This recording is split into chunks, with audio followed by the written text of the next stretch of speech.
Here we go. I'm Dave Johnson, Rob Woodfork, Dave Preston, George Wallace in various locations. We get set for the DC Sports Huddle. It is presented to you by, and we so appreciate their support, MGM National Harbor. It's time to change the game at BetMGM Sports. Here we go. The Washington Football Team, 3 games left, a game now out of a playoff spot. I think we know enough about what it's going to take for this team to have success. It was certainly on display on Tuesday in Philadelphia. We said, I think, to a man last week that if Washington was going to have success, like it had during that 4-game winning streak, the formula would have to stay the same. Establish a run game, time of possession, get the win. Instead, the Eagles right now are the team establishing the run, getting the time of possession, and they're winning. But Washington knows the formula going forward, regardless of who's playing. And we'll start with you, George. This is a team, it's Ron Rivera's team. There's no excuses. They're not talking about the 16 players that couldn't play or this or that. They just go out and play, and that is an admirable quality. Yeah, I mean, there's no doubt. I mean, it's definitely Ron. They're definitely playing for him. They've all bought in on that. I mean, you know, who would if you had told me last night Gilbert was going to be 21 of 31, no turnovers, and 17 points, I'd have said great. I mean, when they won their 4-game winning streak, they scored 17, 3 straight times or right. twice, or whatever it was. So you're right. Formula, you got to run the football. You got to keep the opposing offense off the field. They were not able to do that last night. 500 yards of offense for Philadelphia, 238-63 on the ground, just inexcusable. And Jonathan Allen, I mean, that's the kind of guy he is. He says they're not using COVID as an excuse. And you know what? You're in week 15 or 16. Yes, you missed a few practice time. You missed a few practices, but 21 of the 23 guys are asymptomatic. So you were able to should have been able to stay in shape. And then once you were cleared, jump right back in. It's not like you're, missed a training camp or you haven't had 12 weeks before that. So, I mean, to me, I'm just inexcusable for the way the defense played last night, especially with the guys who were able to get back. And for me, Gilbert, I mean, he held his own. What happens moving forward? You would think one of these two guys is going to get cleared on this short week, but my hat's off to Gilbert for last night, but the defense gets a bad grade. Well, and that's the amazing thing is everything's changed and nothing's changed because before the season, weren't we saying Washington would have to win 24-20 basically, because we didn't think the offense was going to go bananas, even with Ryan Fitzpatrick or whoever, and the defense would have to win games. So Rob Woodfork, I want to frame this picture. It looked like you're agreeing with me there on that. Definitely not me. No, and I said in the last episode, I mean, Landon Collins has to have a big game, and he had a big game, but that was really the only reason why they were ahead, let alone even in the game. So, I mean, I thought they got some gifts early on in this game.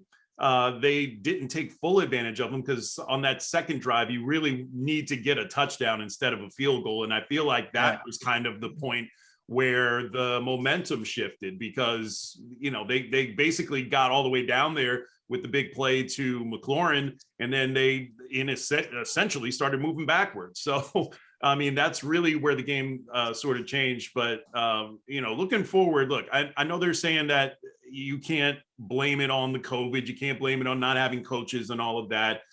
Some things are excuses and some things are reasons. This feels like a reason. So, obviously you can't give up 238 yards on the ground to a team. And quietly, sidebar, the Eagles are a really dominant run team. They are the first team since the 1985 Bears to rush for 175 yards in 7 straight games. This is something that they've been doing for an extended period of time now. So you knew that going in, and you should have had a better performance there. I mean, if they get 100, they're going to get 100 on you. Yeah. Just a matter of not giving up 200. So that's kind of, that's really excessive. So, I mean, look, they got Dallas this time. It's in prime time. It's on a short week. I mean, this is 4 straight games now in which they will play a team with, they will have a rest deficit against the team that they're playing. So, I mean, I hate to say it, but it kind of looks like this is a wrap. Real quick, if you would have said if you would have said going into that game last night, Rob, like you're talking about, all you got to do is just not give up 230 yards on the ground. Got decent. Okay, great. Yeah, no problem. You would like your chances, and like you said, Garrett Gilbert's not going to give the ball away. Right. I mean, they won the turnover battle. Yeah.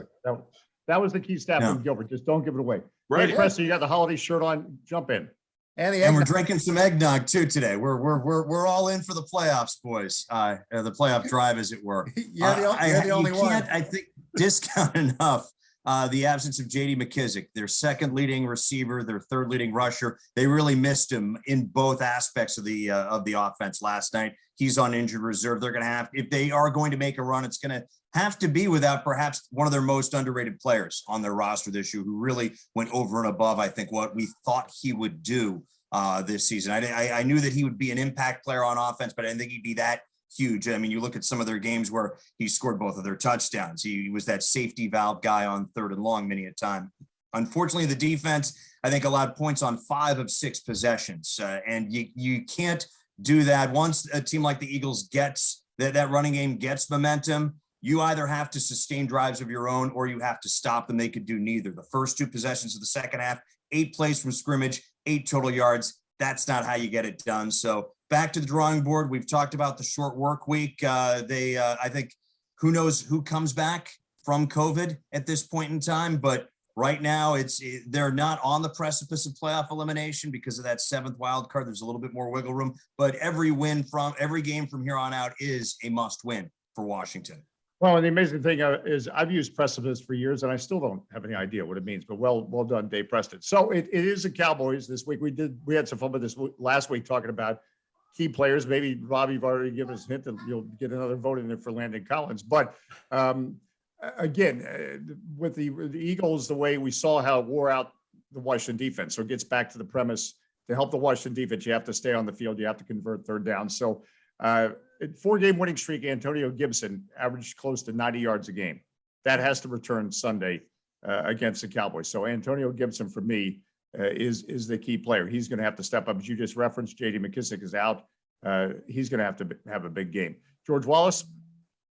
Yeah, I mean, and you hope you get Brandon Sheriff back too. I mean, it's disappointing with some of these penalties last night too in the offensive line. It's just stuff that should not be happening this late in the season. I mean, you know, to your point about the 4-game winning streak, it was, yeah, they didn't have to be played perfect, but they were playing well in all phases, especially the run game and extending drives, 10-minute drive, 11-minute drives. I mean, that's like the perfect formula. And if you get Brandon Sheriff back, maybe Gibson can do that. You can wear down Dallas's defense. And if you get the quarterback, one of your quarterbacks back, which you should, I would think, by Sunday, then maybe able to find, you know, Terry McLaurin instead of having to throw jump balls to him all the time. And that's not Gilbert's fault. That's just basically how things worked out. I mean, it's not his fault, but you know, if you add 1 or 2 little pieces back, I think that makes a big difference on the offensive side. Defense, I mean, look, they just played them 2 weeks ago. You know what needs to be done. I mean, it's right there all in front of you. And then hopefully the benches make it from Philly to Dallas, and you know, they can the heated benches. Continue to talk Well, about you know what's funny is you mentioned quarterbacks. I got to admit, as I'm watching that game last night, I thought, you know what? If we had Taylor Heineke, this would be his game to pull it out in dramatic fashion. Oh, and, yeah. And or at least keep them in the game. At least Yeah. keep them in the game. Right. Well, and this is not a slight on Gilbert at all. It just shows you how much fun Taylor Heineke's been. And if I can believe that, you can only imagine what the players are like when he's out there leading And also Gilbert had every reason to implode. I mean, the guy had only been on the team. That was what, his 5th game? That was his 5th game. That was his 5th day on the team. I mean, the fact that he even knew enough of the offense to run a competent offense is just, I mean, he should be commended for that. Well, and they threw it on the first play of the game. Yeah. That he knew enough of the players, because as he said, masks were back on at the practice. So then, as we all know this, sometimes somebody can walk right up to you and until you see their eyes, you don't know who they are. So he's trying to meet people he doesn't know to begin with, and they're wearing masks. Dave Preston? I'm going to say my player of the week on offense who needs to perform well, Ricky Seals-Jones, especially with Curtis Samuel not a factor in the passing game. He might play Sunday. Who knows? I'm not betting on it. J.D. McKissick gone. There needs to be a guy who can move the sticks. Ricky Seals-Jones was questionable. I think he still had 4 catches in the loss. If they can, whoever is quarterback, they need a target other than Terry McLaurin. And so I think he's their guy on offense. I think on defense, Cole Holcomb Here's a guy who it's like the SATs. You get 400 points for signing your name. You just roll out the balls. He makes 8 to 10 tackles every week. He's a guy who is the heart and soul of this defense, who he's not as flashy as the safe backer that Landon Collins is, patent pending on that new position name. But he's a guy who's going to have to make plays against the Cowboys. And I saw you shake your head, Rob, because I know you wish you thought of it first. Safe backer. Nope. Well, and I shook my head because I got a 390 on my SAT. Rob? Hybrid. I'm still worried about talking about precipice. So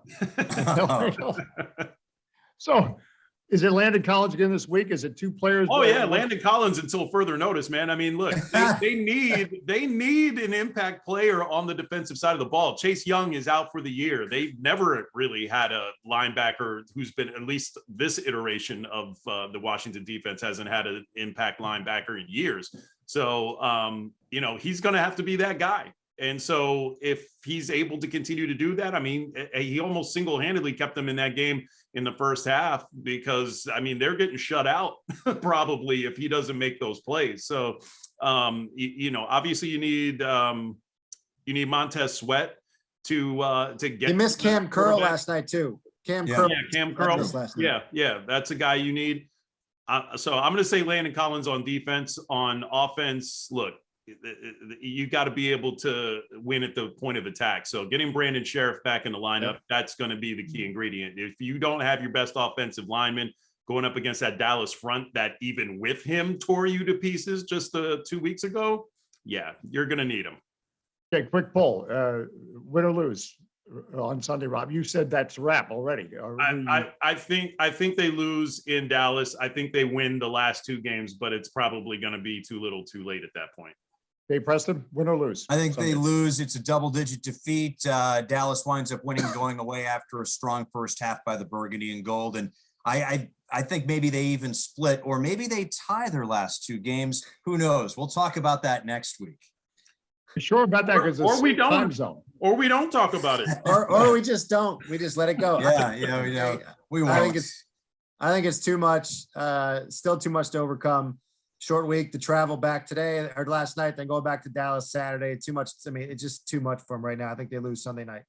Okay. And look, I'm not predicting the win, but I'm going to give the fans some hope here. I mean, remember, we didn't give them a chance to beat them on a Monday night, and Colt McCoy goes and has a great homecoming. I mean, great in the sense that he won. He didn't have a great game. What was that? 2014, in which they did that. You had the Monday Night Miracle where, bombs away with Mark Brunell, who at that point didn't even have an arm. I mean, he was basically willing footballs down the field. And of course, you had the replacement players, which feels a lot more, appropriate considering they're signing guys off the street to play. The replacement players beat the Cowboys, who crossed the picket line back in 87? So, yeah. So, we're not giving them a chance. It doesn't make sense on paper, but there's something crazy about this rivalry in which Washington kind of gets some really wild ones. Yeah. And ask the Lions about upsetting teams as we. Yeah, right.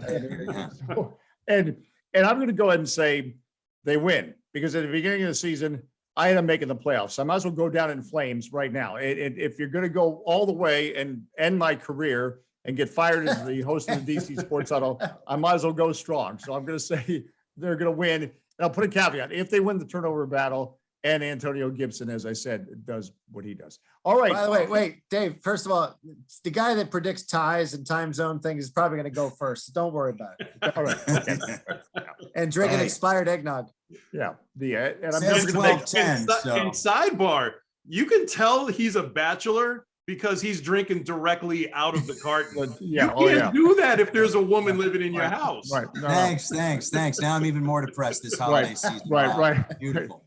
And trust me, the toilet seat is anyway. That's a whole other story. But all right, 'tis the season. No, it's down. It's down. Yeah, good, well done. Well, you're one up on me. 'Tis the season. 'Tis the season for our wishes that we hope come true in the sports world or whatever. I'll just start that I hope that people in general continue to follow the lead of NBA Commissioner Adam Silver. I think when you think about it, he was the first league, first one to say we should stop a year ago because we didn't know much about what we were dealing with COVID-19. And now he's saying, you know what, we do know more and we do know how to manage this and it's not going away. So we have to continue to find a way to safely do our jobs, play our games. And I think he sets, again, a great example. So here's to more of the spirit of Adam Silver this holiday season, because he's not being cavalier and not understanding the seriousness of the situation. He's understanding the reality of the situation. George, your wish this holiday season. You know what I'm wishing for? I'm wishing for, well, a number of things. But one, I'm ready for the new name of this football franchise. Let's just get it. Let's just do it. It's the holiday season. It's time of giving. Give the fans something. Okay, just give them something. Because look, half of them are going to hate the name anyway. Half are going to like it, and half would never have liked it anyway. So let's just go with it. Let's just release this new name and let's move on. I will say though, it's been nice that the chatter has kind of calmed down. Like people are kind of just enough over it already. The dragging on the process. But let's just have some fun. Let's just give the fans something. Give them a sign of hope if that's what it is. Because I really want a quarterback. As far as holiday wish, a quarterback that you can kind of build on. Taylor Heineke, I don't think he's been a lot of fun to watch. Don't get me wrong, but it's not the guy that you want. He could be a guy for a little bit, but he's not the guy. And you know who else is not the guy? It's Cam Newton. So we're going to move on from that. That's my two wishes. You just stole my wish. Wow. And by the way, what was the latest rumor of the team name? Commanders or Commandos? Commanders. Well, Commanders seems to be. I still want here come the feds. I want federals. Bring the feds back. Let me tell you something. I don't want the Commanders because it's too much like Commandos. And I'm old enough to have been at the first arena football game in 1987 with the Washington Commandos with Ron Weber doing the play-by-play. They actually had a radio deal, and they were playing the Pittsburgh Gladiators. And as part of their pregame introductions, a guy, what do you call that when you come down from the ceiling? Not cascade, but the paratrooper. Parachute. Well, not parachute, but what do you spiral down where you do something? You know what I'm saying, on a ladder. He came. Well, anyway, the point is, it's going to remind me. Down guy. Yeah, propel, right or no or something. Repel. There we go. This is Towson State did me wrong. I'm sorry, I couldn't come up with that word. So anyway, I don't want Commanders. Dave Preston.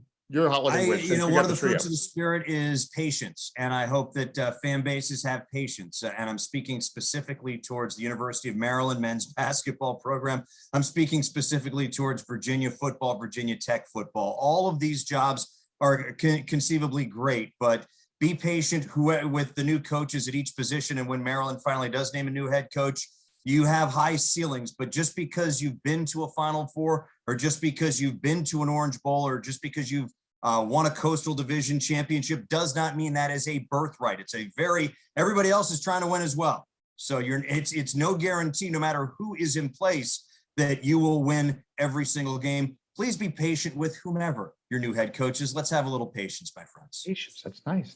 Rob Woodfork. Yeah, Gary Williams ain't walking through that door, right? I'm gonna say they need a franchise quarterback for Washington. And I know that this is one that we've been asking to put under the tree for the last 30 years. But, Russell Wilson's probably going to be available in the offseason. He's probably going to want out of Seattle. The Deshaun Watson thing, if that ever gets settled, that would be a nice, pairing him with Terry McLaurin for the next decade. Talk about a great pairing there. So franchise quarterback, whatever they need to do, man, they really need to hit one out of the park this offseason. And let's be real. Ron Rivera is not going to get a 5-year plan if they continue to be a sub 500 team. So best way to do that is go get yourself a quarterback. All right. Well, there you have it. Listen, a happy holiday to all of you. And again, Absolutely. to all our folks that watch this every week. We so appreciate your support. Lots of exciting things coming in 2022, including Rob might not bring up Cam Newton in 2022. We don't know. Probably not. We're not. I think that ran its course. Yeah. But listen, it's so fun. We're going to get together next week, but I hope everybody just has a wonderful holiday season. That is going to do it for the DC Sports Huddle. It is presented by MGM National Harbor. It's time to change the game. It's time to change the game, I should say, at BetMGM Sports. That is BetMGM Sports. Happy holiday from the entire huddle. Happy holidays. Break. Break.